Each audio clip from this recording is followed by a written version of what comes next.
ठीक है, तो चलिए इसे खोलकर देखते हैं।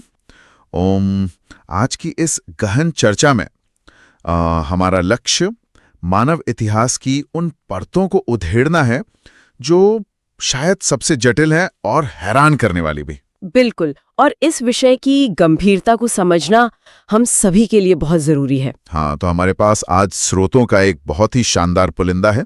युवाल नोआ हरारी की बेहद प्रसिद्ध सेपियंस ऑडियो बुक के कुछ सबसे अहम हिस्से, विशेष रूप से अध्याय 3, 8, 11, 15 और 18 के अंश।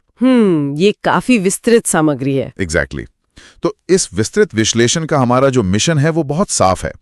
हमें इस बात की तह तक जाना है कि कैसे हम इंसानों ने केवल अपनी घड़ी गई कहानियों, जिन्हें स्रोत कल्पित व्यवस्थाएं कहते हैं, एग्जैक्टली, कल्पित व्यवस्थाएं, कैसे उनके जरिए हमने विशाल साम्राज्यों, आधुनिक विज्ञान और बाजारों को खड़ा करके पूरी दुनिया पर कब्जा कर लिया। और सबसे बड़ी बात यह है कि कैसे आज का हमारा पूरा जीवन, हमारी सोच, यहाँ तक कि हमारी घड़ियां भी इन्हीं ऐतिहासिक ताकतों की देन है। समय था वही कि लाखों की संख्या में बड़े स्तर पर सहयोग करने की हम इंसानों में कोई जैविक या कुदरती प्रवृत्ति थी। मतलब स्रोत कहते हैं कि ऐसा कुछ था ही नहीं। हाँ, इस चर्चा की जमीन यहीं से तैयार होती है। देखिए, जब कृषि क्रांति हुई और गांवों ने शहरों का और फिर बड़े साम्राज्यों का रूप लेना शुरू किया, तो हजारों लाखों अजनबियों को एक साथ मिलकर रहना था। बिल्कुल। और स्रोत बहुत स्पष्ट रूप से समझाते हैं कि हमारे डीएनए में ऐसा कोई भी कोड नहीं लिखा था जो इतने बड़े जनसमूह को एक साथ काम करना सिखाता। जैसे एक मधुमक्खी को तो पता है कि छत्ते में उसका क्या काम है। सही बात है, मधुमक्खी को पता है, लेकिन इंसान को नहीं। इसीलिए इंसानों ने कल्पित व्यवस्थाओं यानी इमेजिन्ड ऑर्डर्स और लिपि का आविष्कार किया। तो ये जो गढ़ी हुई कहानियां थीं, जैसे कि धर्म, कानून और पैसे, इन्होंने समाज को एक सूत्र में तो बांधा, लेकिन इसका एक बहुत बड़ा और क्रूर मूल्य भी चुकाना पड़ा। ये व्यवस्थाएं इतिहास में कभी भी निष्पक्ष या न्यायपूर्ण नहीं रहीं।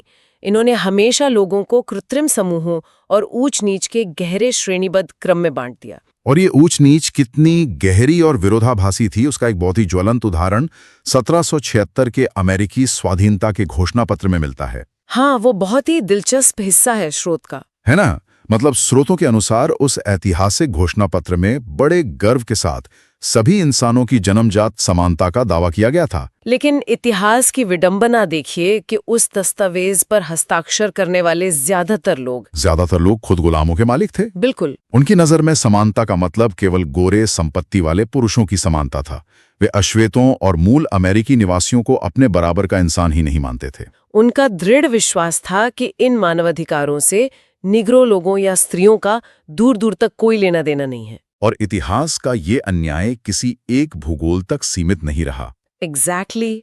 स्रोत भारत की जाति व्यवस्था का भी बहुत विस्तृत और ऐतिहासिक विश्लेषण करते हैं। हाँ, मैंने भी वो हिस्सा पढ़ा। इसके अनुसार हिंदू वर्ण व्यवस्था का निर्माण किसी आद्य सत्ता के शरीर के विभिन्न हिस्सों से नहीं हुआ था, जैसा कि मिथकों में अक्सर बताया जाता है। तो फिर इसका आधार क्या था? इसका आधार लगभग 3000 साल पहले इंडो आर्यन आक्रमण के बाद मनुष्यों द्वारा रचे गए नियम थे। अच्छा। इन आक्रांताओं ने अपनी विशिष्ट पहचान को बनाए रखने और स्थानीय निवासियों को हमेशा के लिए अपने अधीन रखने के मकसद से पवित्रता और प्रदूषण की धारणाओं को जन्म दिया। और समय के साथ ये धारणाएं धार्मिक विश्वासों और रीति रिवाजों में इतनी गहराई से बैठ गईं कि सदियों बाद वे समाज को कुदरती और ईश्वरीय व्यवस्था लगने लगी। और इस मोड़ पर सुनने वालों के लिए ये स्पष्ट करना बहुत जरूरी है कि जाति, नस्ल या लिंग जैसे संवेदनशील विषयों पर इस चर्चा में हम किसी भी राजनीतिक पक्ष, वामपंथी या दक्षिणपंथी विचारधारा का समर्थन नहीं कर रहे हैं। बिल्कुल, ये स्पष्ट होना चाहिए। यहाँ केवल उन ऐतिहासिक प्रक्रियाओं और तथ्यों को निष्पक्ष रूप से सामने रखा जा रहा है जो हमारी स्रोत सामग्री में दर्ज हैं। हमारा उद्देश्य इन विचारों को ज्यों का त्यों समझना है। एकदम सही। और स्रोत में एक बात जो बहुत प्रमुखता से उभर कर आती है वो ये है कि हर समाज अपने गढ़े हुए इस भेदभावपूर्ण क्रम को प्राकृतिक या विज्ञान सम्मत बताने की पूरी कोशिश करता है। हाँ, जब भी इस व्यवस्था पर सवाल उठते हैं तो समाज ढाल के रूप में छद्म विज्ञान का सहारा लेता है। और छद्म विज्ञान और सामाजिक पूर्वाग्रह का ये गठजोड़ कितना भयानक हो सकता है, इसका एक रोंगटे खड़े कर देने वाला वाकया स्रोत में दर्ज है। वो 1958 वाला वाकया। हाँ, बात 1958 की है, जब क्लिंटन किंग नामक एक अश्वेत छात्र ने मिसिसिपी यूनिवर्सिटी में दाखिले के लिए आवेदन किया। और उस समय के समाज की प्रतिक्रिया तो कल्पना से परे थी। बिल्कुल, उसे दाखिला तो नहीं ही मिला, बल्कि उसे सीधे पागल खाने भेज दिया गया। बाप रे। उस समय के न्यायाधीशों और व्यवस्था का ये मानना था कि अगर एक अश्वेत व्यक्ति गोरों की यूनिवर्सिटी में पढ़ने की हिम्मत कर रहा है, तो निश्चित रूप से उसका दिमागी संतुलन बिगड़ चुका है। मतलब एक अश्वेत का शिक्षा मांगना ही उसके पागलपन का सबसे बड़ा सबूत मान लिया गया था।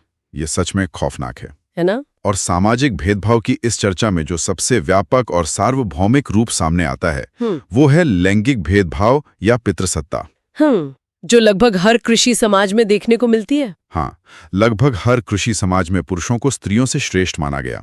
और इस व्यवस्था को सही ठहराने के लिए अक्सर जो सबसे घिसा पिटा तर्क दिया जाता है वो है शारीरिक ताकत या मसल पावर का। और स्रोत इस तर्क को सिरे से खारिज करते हुए इसे पूरी तरह बकवास करार देते हैं। बिल्कुल, क्योंकि अगर शारीरिक ताकत ही समाज में रुतबा तय करती तो दुनिया के सारे शासक भारी भरकम पहलवान होते। एग्जैक्टली। यहाँ जो सबसे दिलचस्प बात है वो ये है कि सामाजिक सत्ता और बाजू की ताकत के बीच कोई सीधा संबंध नहीं है।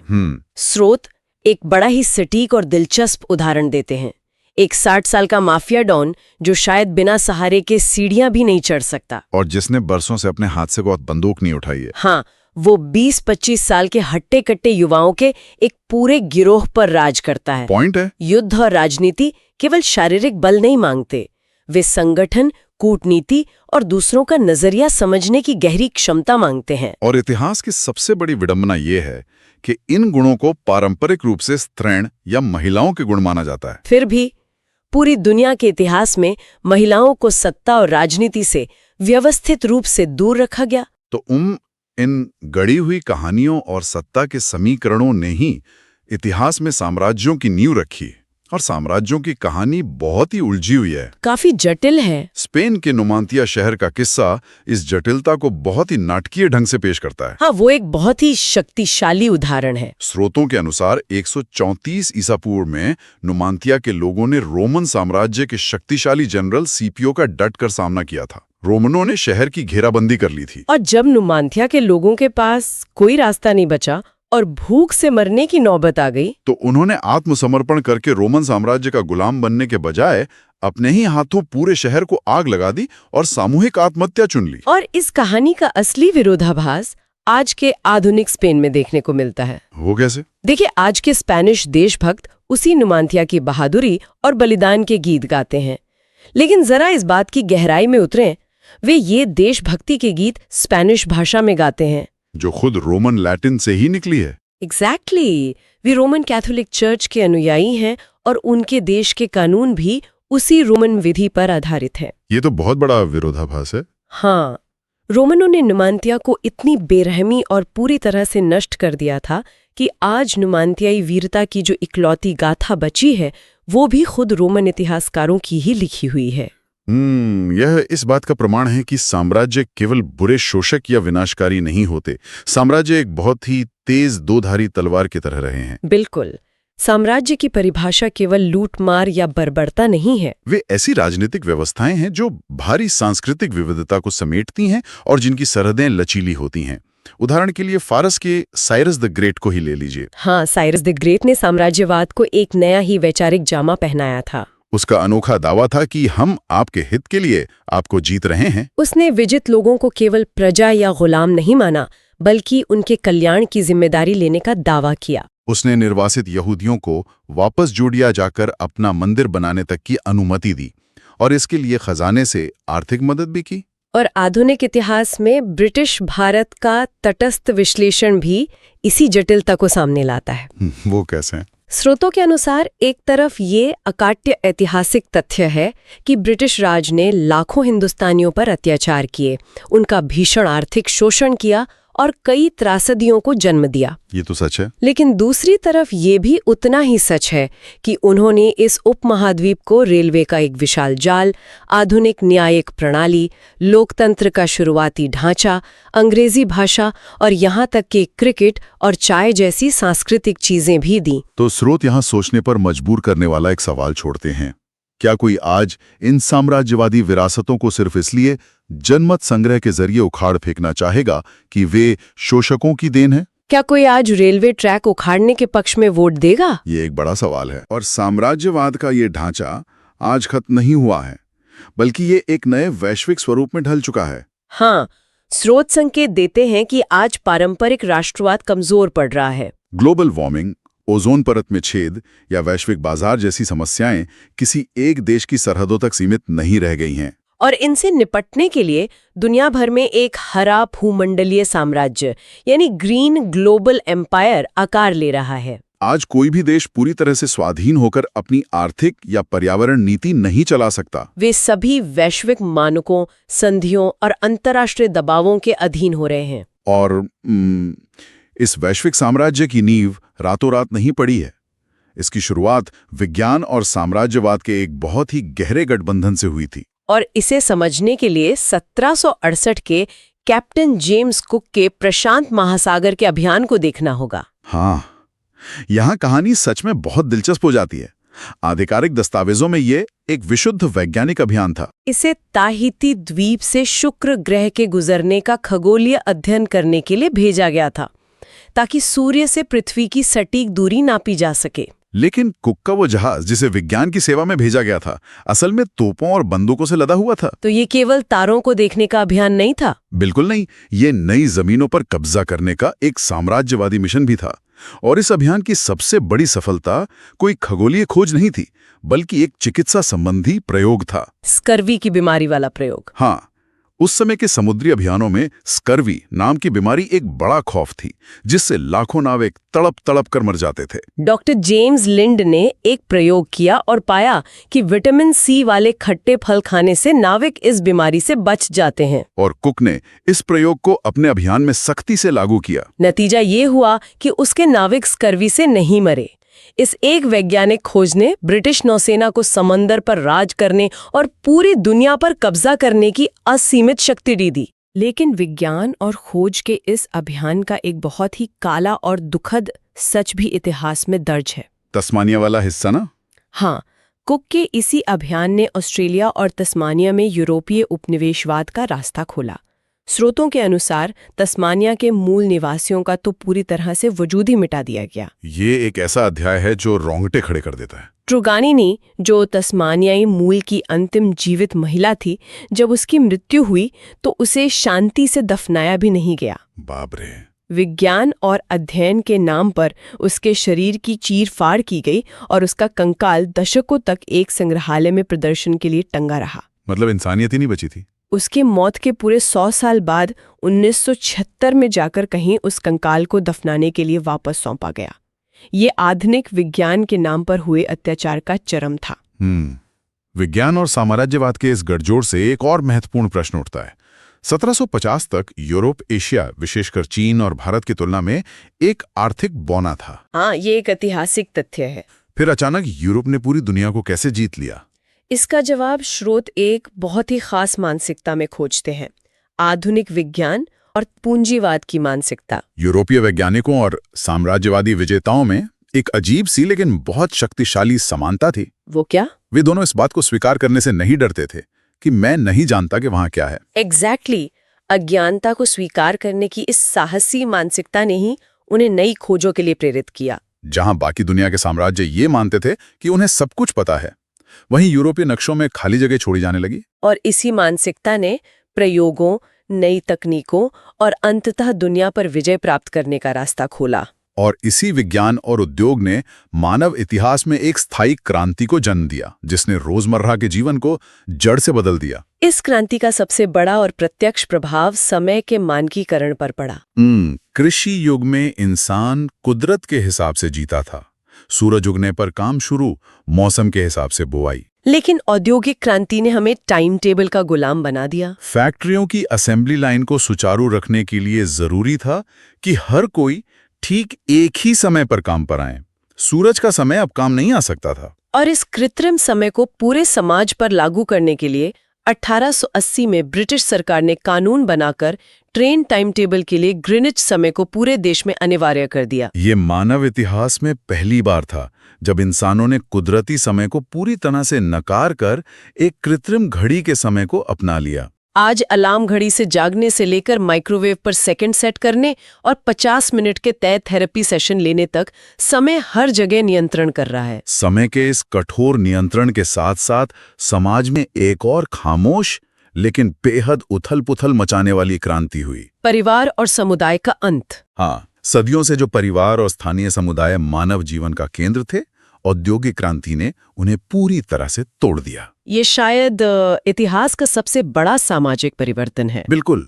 औद्योगिक क्रांति से पहले कल्याण, सुरक्षा, पुलिस, बीमा, शिक्षा सब कुछ परिवार और स्थानीय समुदाय के जिम्मे था।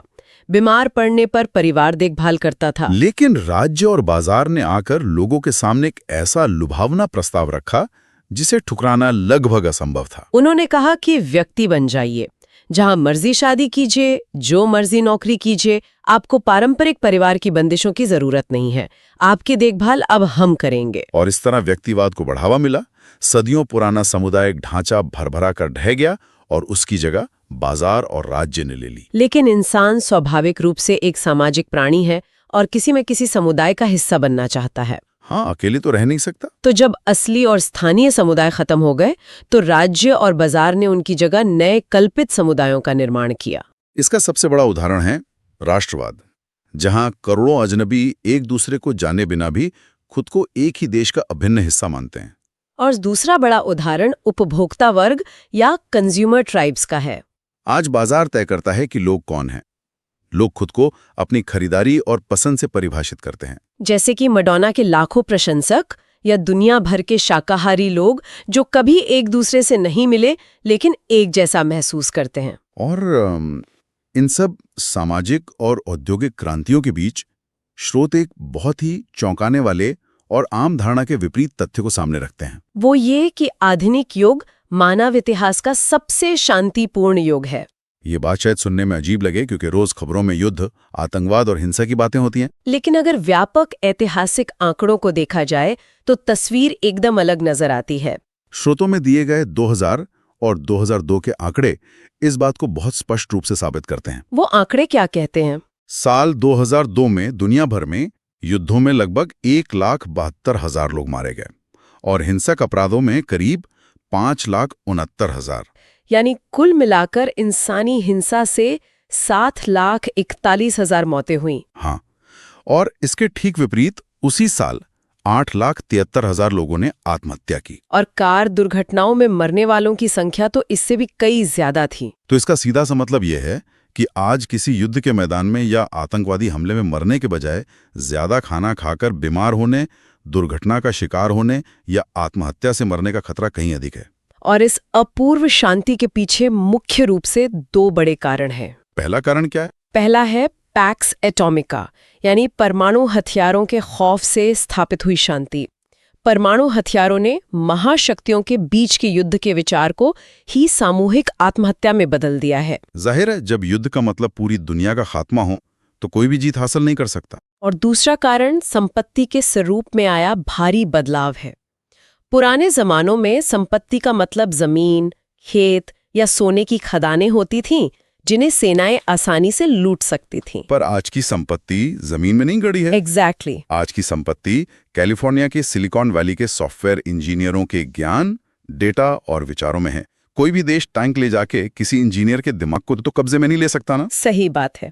इसलिए आज के ग्लोबल पूंजीवादी बाजार में शांति ही सबसे ज्यादा मुनाफे का सौदा है और युद्ध केवल भारी आर्थिक नुकसान लेकर आता है। तो अगर इतिहास की इस पूरी यात्रा को एक व्यापक नजरिए से समेटा जाए तो ये साफ हो जाता है कि आज का हमारा आधुनिक जीवन कोई कुदरती या शाश्वत चीज नहीं है। कलाई पर बंधी घड़ियां, राष्ट्रीयता की भावना, बाजार में एक उपभोक्ता के रूप में पहचान और एक व्यक्ति के रूप में मिली आजादी, ये सब केवल पिछले कुछ 100 सालों की साम्राज्यवादी वैज्ञानिक और औद्योगिक प्रक्रियाओं की देन है। और इतिहास ये सिखाता है कि मानव समाज कितना लचीला है और गढ़ी गई कहानियों के आधार पर कितनी तेजी से बदल सकता है। वास्तव में इन स्रोतों ने मानव सभ्यता की जड़ों को पूरी तरह से उधेड़ कर रख दिया है। लेकिन इस गहन चर्चा को विराम देने से पहले एक ऐसा विचार है जो स्रोत सामग्री के बिल्कुल अंत में छिपा है, और जिस पर अभी तक हमने बात नहीं की है। हाँ, ये एक ऐसा विचार है जो मानव जाति के पूरे अहंकार को चुनौती देता है। वो विचार हमारे भविष्य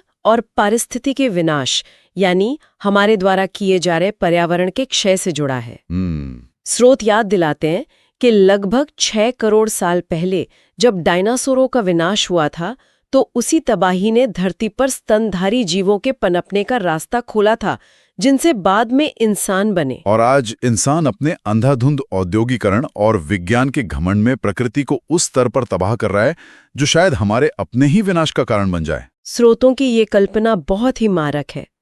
मान लिया जाए कि भविष्य में किसी परमाणु महायुद्ध या भयंकर जलवायु परिवर्तन से इंसानों की ये पूरी दुनिया तबाह हो जाती है, तो उस मलबे और रेडिएशन के बीच से शायद बुद्धिमान चूहे और कॉकरोच रेंगते हुए बाहर निकलें, क्योंकि वे इन हालात को झेलने में इंसानों से कहीं ज्यादा सक्षम हैं। शायद आज से 6 करोड़ साल बाद पृथ्वी पर चूहों का साम्राज्य हो। और वे अपने इतिहास की किताबों में इंसानों का शुक्रिया अदा करें कि इंसानों ने खुद को तबाह करके उनके लिए राज करने का रास्ता साफ कर दिया। ये सोचना सच में रोंगटे खड़े कर देता है। तो क्या हमारा ये सारा महान भूमंडलीय साम्राज्य, हमारी सारी वैज्ञानिक तरक्की और बाजार अंततः केवल चूहों और कीड़ों के राज्याभिषेक